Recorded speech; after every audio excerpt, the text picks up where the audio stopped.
Bonjour à toutes et à tous, je suis ravie de vous retrouver pour une toute nouvelle émission au Sud. Aujourd'hui, je vous emmène dans l'Ariège, tout près du plateau de Beille.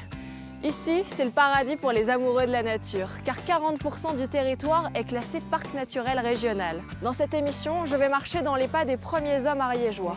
Je vais avoir la chance de visiter l'une des plus belles grottes ornées de France, la grotte de Niaux. C'est ici que l'on trouve les sources d'eau les plus chaudes des Pyrénées. Il s'agit bien sûr d'Ax-les-Thermes, où je vous emmène pour une visite insolite. Évidemment, plein d'autres surprises vous attendent dans au sud. Pour commencer, je vous emmène à Angaka, un tout petit village nordique, où m'attend Isabelle et Tornade, son cheval de Mérins, pour une balade insolite sur le plateau de Beille. C'est parti!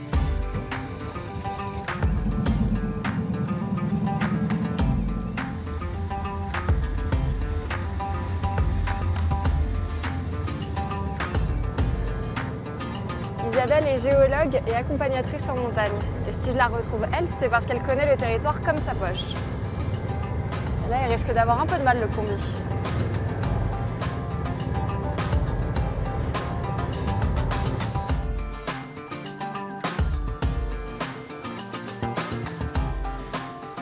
Isabelle, merci de m'accueillir dans ton bureau. Ah oui, c'est pas mal, oui. Il est splendide. Donc là, on se trouve à Angaka, c'est un petit village nordique niché au cœur du plateau de Beille. On peut dire ça comme ça. Voilà, alors Angaka, ça veut dire en langue inuite, alors c'est pas très ariégeois, mais ça veut dire homme qui voit plus loin. Alors effectivement, ici, on voit loin, surtout quand il fait beau comme ça aujourd'hui. Alors on connaît souvent les balades en chien de traîneau, mais là tu vas me faire essayer quelque chose d'encore plus insolite, à mon sens en tout cas, parce que je ne l'ai jamais fait. C'est une balade avec un cheval de Mérins. Ah oui, alors ici, on est au pays du petit cheval noir de l'Ariège qui s'appelle le cheval de Mérins. Qu'on appelle le prince noir aussi. Ah oui, oui, oui, carrément, carrément. Vous allez voir, ils sont classe. Ils ont le sens de l'élégance et ils passent bien à la caméra.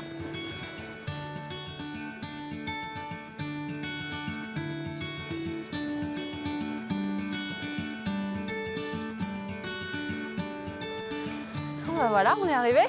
Voilà, c'est le village nordique. Et ici, c'est un village constitué de yourtes et de tipis. Ok, donc ici il y a un petit peu toutes sortes d'habitations. Voilà, c'est des habitats nomades de différents pays nordiques qu'on a regroupés sous forme de villages nordiques et dans lequel on reçoit tous les soirs du monde qui dort. Et nous vivons sur place parce que pour accueillir du monde, il faut pas être loin. Voilà, donc c'est toute la saison nous vivons là avec les animaux, avec les chevaux, avec les chiens. Justement, on va rencontrer Yves, éleveur de Mérins, qui nous a accompagnés dans cette aventure. Parce que je ne vous cache pas que c'est un peu l'aventure. Oui, bonjour, Bonjour Émilie. Yves, comment Bonjour. ça va? Très bien. Oula, Merci. Alors, je suis- glisse. Attention, ne J'ai t'as du pas mal à l'habitude. voir... Alors ils sont par là? Ils sont par là, C'est tout droit. tout droit. Tu les vois là. Tiens, voilà, ils nous attendent. Ah oui, qu'est-ce qu'ils sont beaux. Donc lui il s'appelle comment? Tornade. Ah, Tornade. Ça va. Alors, donc c'est toi qui vas nous emmener en balade sur le plateau de Beille. On en a de la chance. Oui, bah, tu me fais déjà un câlin avant qu'on y aille. Je vois que ce sont des chevaux très dociles. Tout à fait, c'est une des énormes qualités de notre petit cheval de Mérins, la docilité. Et ça, c'est conféré par nos méthodes d'élevage, par rapport à ces conditions aussi d'élevage, notamment ici sur l'estive de Beille. J'ai aussi entendu dire qu'un cheval de Mérins n'oublie jamais Tout ce à qu'il a fait, fait. tout ou à ce fait. qu'il a Une vu. fois qu'il a été travaillé, il n'oublie jamais ce qu'il a fait. Donc a priori, Tornade ne devrait jamais m'oublier. Oh non, ça c'est sûr. Il n'y a pas que lui d'ailleurs qui ne ira pas. Allez, on y va, t'es prêt? Hop. On va passer près de Chouchou, Chouchou va réagir. Je suis fan de ces chevaux. Ah, c'est bien. Ils sont gentils. Ce sera plus simple. C'est pas faux. Viens, Tornade. Merci.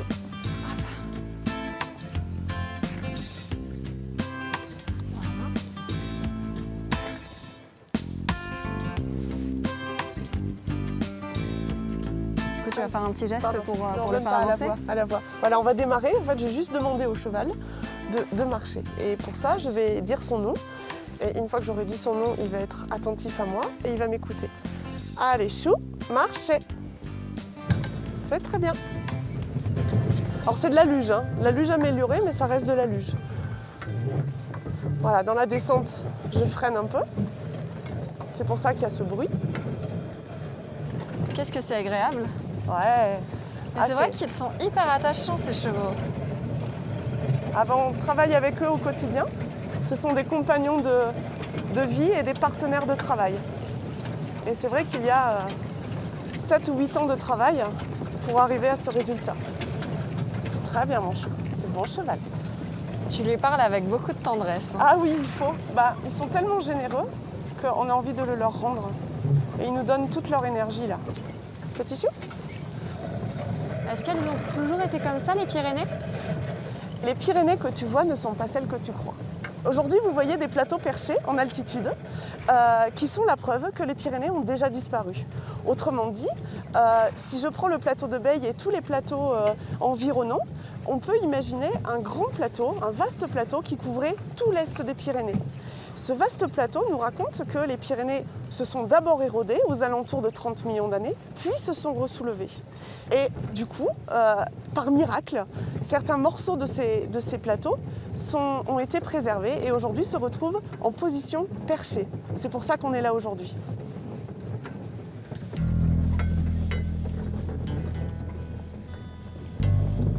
Je trouve que ces paysages sont incroyables. On n'a vraiment pas l'impression d'être en France. Alors bienvenue en Laponie ariégeoise. Voilà, c'est ça. C'est pas qu'une boutade. Oui, et cette forêt de conifères, elle ressemble pour beaucoup à la forêt boréale. C'est la même ambiance qu'on peut retrouver en Scandinavie. Avec les mêmes caractéristiques. Voilà, le côté plateau, le côté granitique, c'est la roche du sous-sol, que je ne peux pas vous montrer aujourd'hui, mais qui fait qu'il y a de la myrtille. Voilà. Et cette myrtille, elle permet à certains oiseaux très particuliers de Laponie de vivre ici en Ariège.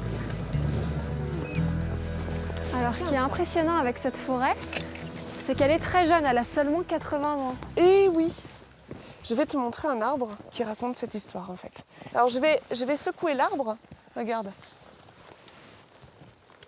C'est un petit sapin. Voilà, c'est un petit sapin. Et Parce qu'en fait, la forêt se régénère toute seule. Voilà, et en fait on voit que le sapin est en train de pousser sous le pin. Et ce petit sapin, en fait, il a trouvé l'ombre nécessaire pour s'installer. Il n'y aurait pas de forêt de pins au préalable, il ne pourrait pas revenir. En fait, le petit sapin est en train de revenir. Et s'il revient, c'est grâce à la forêt de pins qui s'est installée il y a moins de 80 ans et qui fait que petit à petit, la forêt de sapins va pouvoir se reconstituer. Eh bien, merci beaucoup Isabelle pour cette visite. Bon allez, retour au point de départ. On rentre à la maison. Allez, chou, marchez.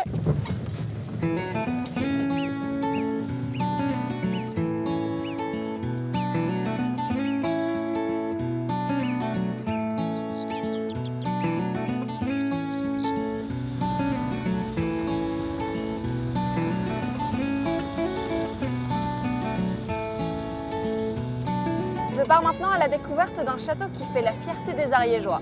Quand on arrive dans la ville de Foix, on ne peut pas le louper. Le fameux château de Foix domine toute la ville du haut de son piton rocheux, à plus de 60 mètres de hauteur.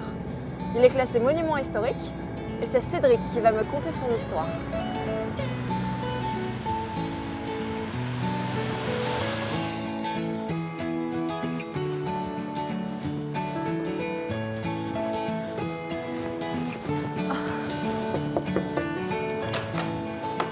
Salut. Ça va ? Émilie, ça va? Ouais, ça grimpe. Alors là, tu vois, on commence à voir le paysage stratégique qui s'offre à nous. Oui, Et, parce que finalement, ce château, il est niché entre les montagnes, tout près de la rivière voilà, et sur un l'Ariège. pic rocheux. L'Ariège qui traverse toute la ville. Et justement, en parlant de l'Ariège, c'était une douve naturelle à cette période, parce que tu peux t'imaginer qu'il y avait un rempart, un grand rempart, qui venait ceinturer toute la ville. Je pense que tu connais Comme la à cité de Carcassonne. Voilà, D'accord. exactement. Et c'est ce qui fait que le château n'a jamais été pris. C'est un super héros, ce château.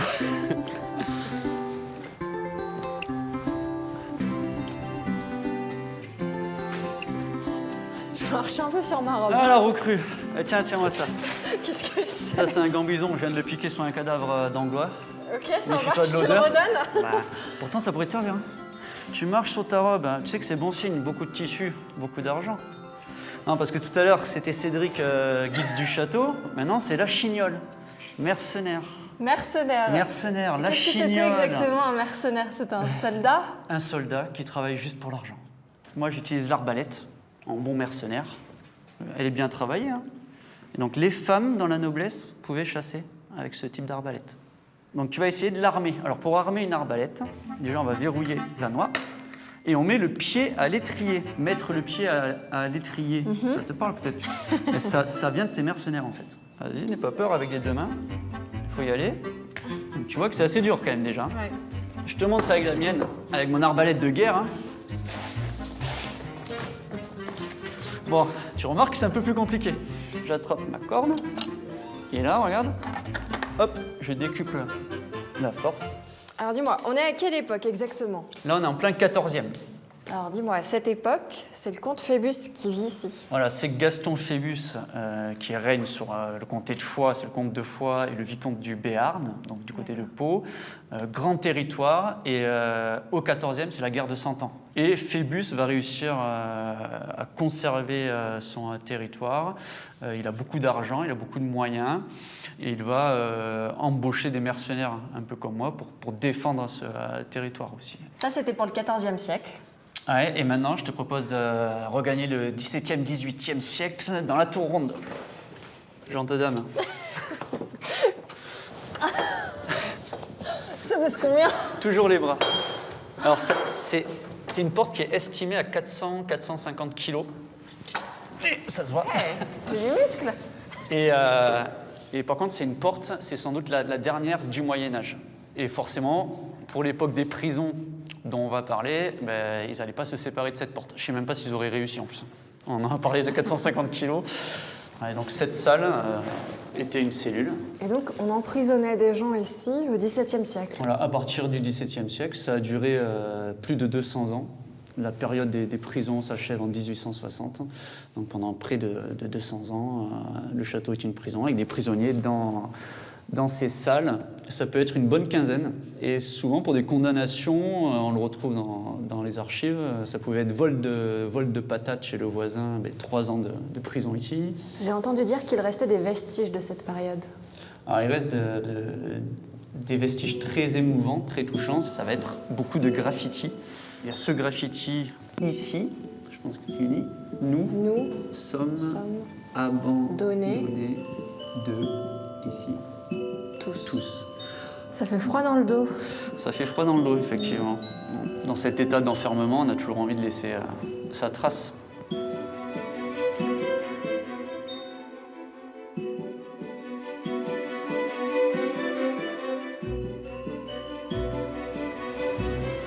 Merci beaucoup Cédric pour la visite. Bah, avec plaisir, hein. À bientôt. bientôt. Rentre bien. On va maintenant quitter la ville de Foix pour se diriger à quelques kilomètres d'ici, dans une ville dont le nom vous dit peut-être quelque chose, c'est Ax-les-Thermes.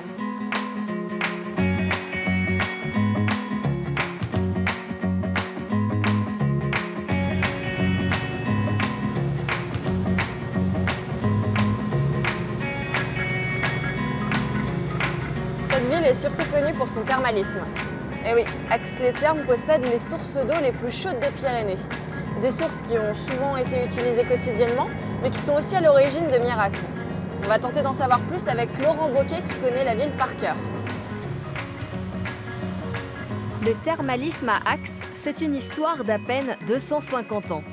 Auparavant, les bassins servaient surtout à laver la laine des moutons destinés à la fabrication des vêtements. Et ce, dès le Moyen-Âge. Car ici, l'eau a des propriétés surprenantes. Il suffit, comme à l'époque, de tremper la laine dans l'eau chaude pour qu'elle soit naturellement dégraissée. L'eau est alcaline, aucun produit n'est nécessaire pour nettoyer la laine. Donc, Émilie, tu vois, là, tu es dans la position des dames qui lavaient la laine par le passé, au Moyen-Âge. Un peu accroupi comme ça. Accroupi près du bassin, assez bas parce que, pour pas avoir trop mal au dos. Et en fait, c'est comme ça qu'on va associer l'eau au fait que cette eau, elle peut soigner. Parce qu'il y avait une chose très particulière à Ax-les-Thermes au Moyen-Âge, c'est que quand les dames qui avaient une espérance de vie de 50 ans avaient des crevasses ou de l'eczéma ou de l'arthrite ou de l'arthrose, on s'est rendu compte que les dames qui étaient dans les lavoirs, qui passaient la journée dans cette eau alcaline à laver la laine, elles n'avaient pas ces problèmes-là. Elles avaient des mains impeccables. Elles avaient des mains impeccables, elles avaient une belle peau. Voilà, là j'en ai lavé une. Super. Tiens, tu veux l'avoir encore? Et on voit bien la différence quand même. Il faut être efficace. Alors évidemment, si on lave cette laine à l'eau trop chaude, on risque de feutrer la laine. Et la laine va perdre de son intérêt calorifique. Et donc l'aménagement du bassin, il est fait justement pour maintenir une température plutôt proche des 30 degrés, 30-32 degrés, comme on l'a actuellement sur une machine à laver, et de manière à éviter le feutrage de la laine. En fait, je lave le plus de laine possible parce que j'ai très envie d'avoir des mains douces et C'est parfait. belles. Ça va marcher, tu vas C'est voir. va tomber dans l'oreille d'un sourd. Hein. Aucun problème.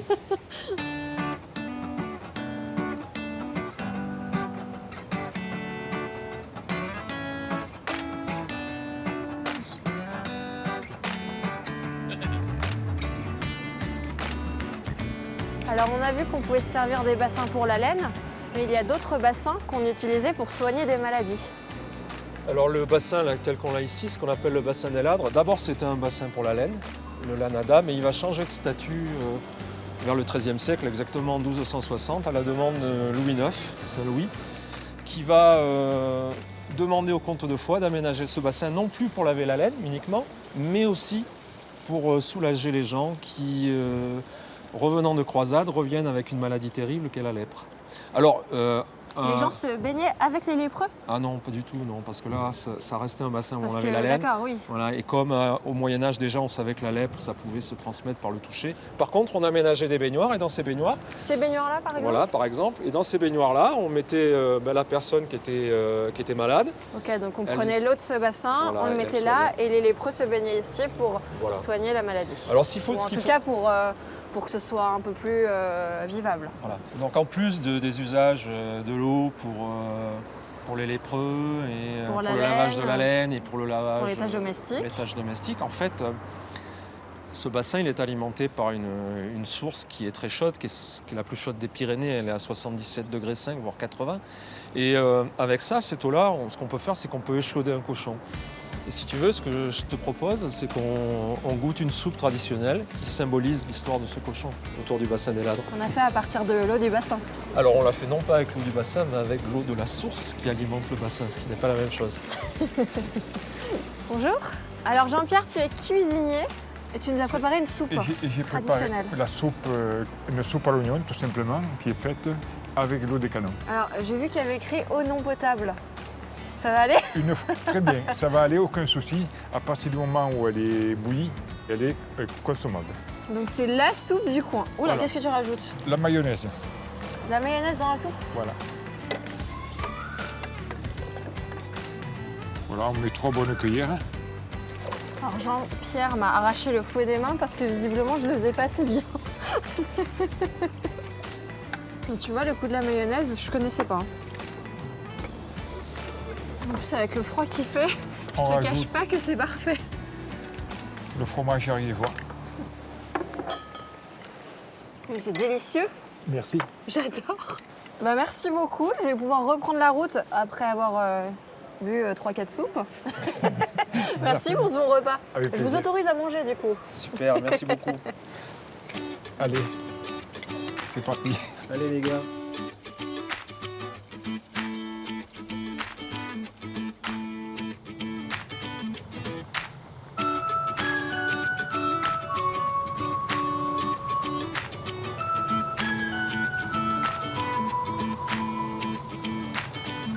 C'est en Ariège que l'on trouve la plus belle grotte ornée de France, la grotte de Niaux. Et je vais la découvrir comme vous ne l'avez probablement jamais vue. Ça grimpe. Hein.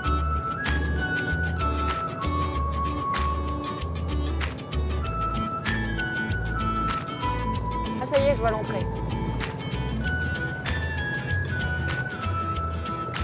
Et voilà, on arrive.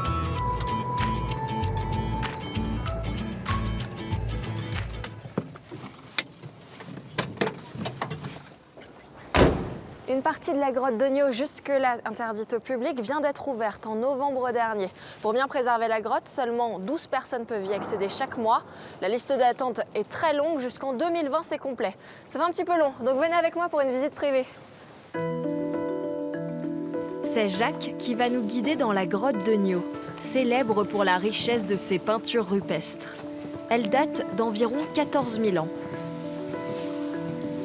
Nous nous dirigeons vers le Salon Noir. C'est l'endroit où sont représentées plus de 80% des peintures de la grotte. Donc attention ici, Émilie, il y a un passage très bas, on va passer dessous. C'est un passage glissant. Ah oui, là, c'est pas évident. Pour voir les peintures de lieu, ça se mérite. Il y a 1 kilomètre à marcher jusqu'au Salon Noir. Ça y est, les premières peintures qui apparaissent ici. Les premières peintures visibles, on a parcouru 600 mètres ici. Et on a ce qu'on appelle des signes géométriques. Ils sont associés aux animaux, ça veut dire que quand les hommes préhistoriques viennent dans une grotte, ils représentent en même temps animaux et signes, mais on ne connaît absolument pas leur signification. Et là, ça va être très glissant sur la gauche, attention. Alors ça y est, on est arrivé au Salon Noir. Voilà, tout à fait. Ici, nous sommes à l'entrée du Salon Noir. Donc pour la conservation des peintures, dans cette salle, on a un temps limité. On doit rester moins de 25 minutes. Et le nombre de personnes est limité par visite, par jour, par an. Donc les visiteurs sont de ce côté de la barrière. Nous, exceptionnellement, on va passer comme les guides. C'est vraiment Je une visite t'invite VIP. à y passer.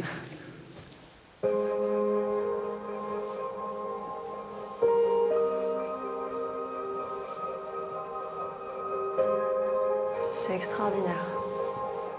Ça me donne la chair de poule. Ça arrive souvent aux visiteurs. Il y a beaucoup d'exclamations en général ici. C'est extraordinaire comment ça a été conservé. Oui, ça fait partie des grottes dans lesquelles les peintures sont en très bon état de conservation. Mais comment est-ce qu'ils dessinaient ça à l'époque? Et ici, on s'est aperçu, les études scientifiques ont montré qu'avant de peindre, ils avaient d'abord tracé une esquisse avec du charbon. Là, ce qu'on voit, c'est un cheval, un Voilà. bison, un bouquetin. Voilà, chevaux, bisons, bouquetins, ce sont les animaux qui dominent avec le cerf. Est-ce que tu sais pourquoi? Non, cheval et bison représentent 60% pratiquement de tous les dessins de toutes les grottes. Donc il y a une connotation symbolique. Les dessins sont très détaillés. On a souvent dans les grottes des animaux qui ne sont pas terminés, qui sont faits en quelques traits. Agneaux en particulier, et dans les grottes ariégeoises en général, on a des animaux souvent détaillés. Est-ce qu'on sait pourquoi est-ce qu'ils ont fait ces dessins? Pas vraiment. Ça fait un peu plus de 100 ans qu'on cherche à savoir. On parle beaucoup de sanctuaires, entre guillemets.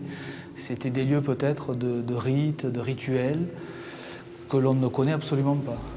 Certains archéologues pensent qu'il y a peut-être un lien avec l'acoustique. Comme on l'entend, l'acoustique est très bonne et on s'est aperçu que dans quelques grottes, l'endroit où se trouvaient les peintures correspondait à l'endroit où la résonance, l'acoustique était la meilleure. Et ce sont des gens qui utilisaient des instruments de musique. On a retrouvé des flûtes par exemple, et on peut penser qu'ils utilisaient des percussions.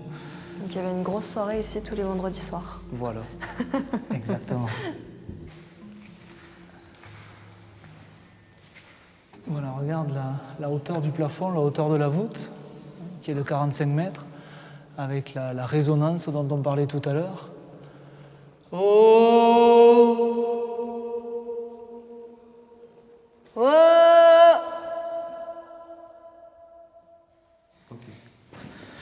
Donc en principe ici, avec les groupes de public, nous repartons vers la gauche, vers la sortie. Mais là, je te propose de visiter la galerie profonde, qui est une galerie qui n'est pas ouverte habituellement. Je me sens vraiment privilégiée. Alors là, ce qui est étonnant, c'est que c'est une peinture qui est sur le sol. C'est une gravure. Une gravure. C'est un animal gravé. Si on vient juste ici, il est en face de nous. C'est un petit bison qu'on appelle le bison au cupule, qui est Ah oui, je le gravé vois. sur le sable, qui est tourné vers la paroi. On l'appelle le bison au cupule parce que les cupules, ce sont les trous qui sont naturels, qui sont faits par les gouttes d'eau qui tombent de la voûte. Et les gravures au sol, c'est une technique très rare, très peu connue. Et c'est une technique qui paraît régionale, qui paraît ariégeoise. Dans plusieurs grottes en Ariège, on a ces animaux qui sont gravés sur les sols.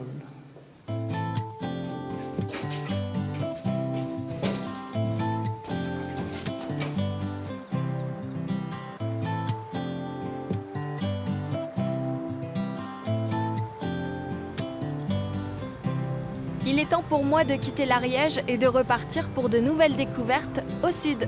Merci à vous pour votre fidélité. Je vous retrouve la semaine prochaine. À bientôt!